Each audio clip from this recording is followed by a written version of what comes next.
सर्दियों का महीना, गांव सोनपुर में वैसे ही ठंड अपने चरम पर थी। धूप कई दिनों से नहीं निकली थी और ऊपर से अचानक काली घटाएं छा गई। लोगों ने सोचा था कि बस हल्की फुहार होगी, लेकिन वह बारिश गांव के लिए एक कहर बनकर टूटी। सुबह सुबह जब रामू किसान नींद से उठा तो टीन की छत पर पड़ती बारिश की आवाज से उसका दिल बैठ गया।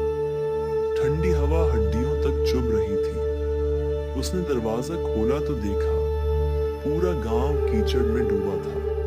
खेतों में खड़ी गेहूं की फसल पानी में झुक गई थी। रामू की मेहनत उसकी आंखों के सामने डूबती नजर आ रही थी। गांव के कच्चे घरों की हालत और भी खराब थी। कई झोपड़ियों से पानी टपकने लगा। बूढ़ी दादी शांति देवी अपने कांपते हाथों से आग जलाने की कोशिश कर रही थी, लेकिन गीली लकड़ियां जल ही नहीं रही थी। बच्चे ठंड से सिकुड़कर अपनी माओं से चिपके बैठे थे। बारिश दिन भर नहीं रुकी।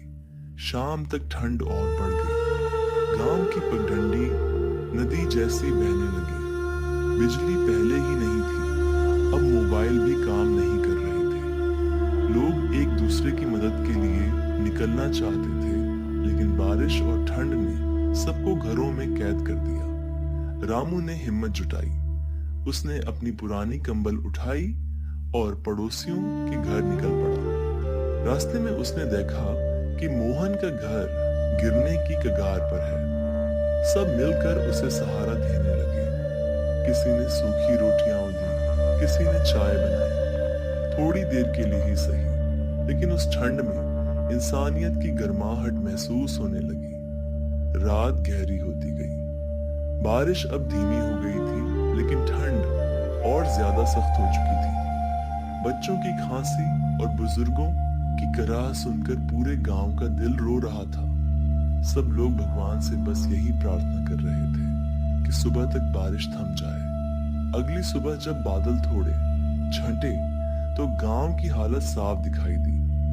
कई घर टूट चुके थे, फसल बर्बाद हो चुकी थी, लेकिन लोगों का हौसला नहीं टूटा था। सबने मिलकर सफाई शुरू की। कोई कीचड़ हटाने लगा, कोई घर ठीक करने लगा। रामू ने आसमान की तरफ देखा और मन ही मन सोचा, ठंड और बारिश ने सब कुछ छीन लिया, लेकिन अगर हम साथ हैं तो फिर से सब कुछ पा लेंगे। उस दिन गांव ने सीखा कि प्रकृति का कहर इंसान को तोड़ सकता है, लेकिन इंसानियत और एकता उसे फिर से खड़ा कर सकती है। वीडियो अच्छा लगा हो तो लाइक और सब्सक्राइब करना ना भूले। गुड बाय, मिलते हैं नेक्स्ट वीडियो में।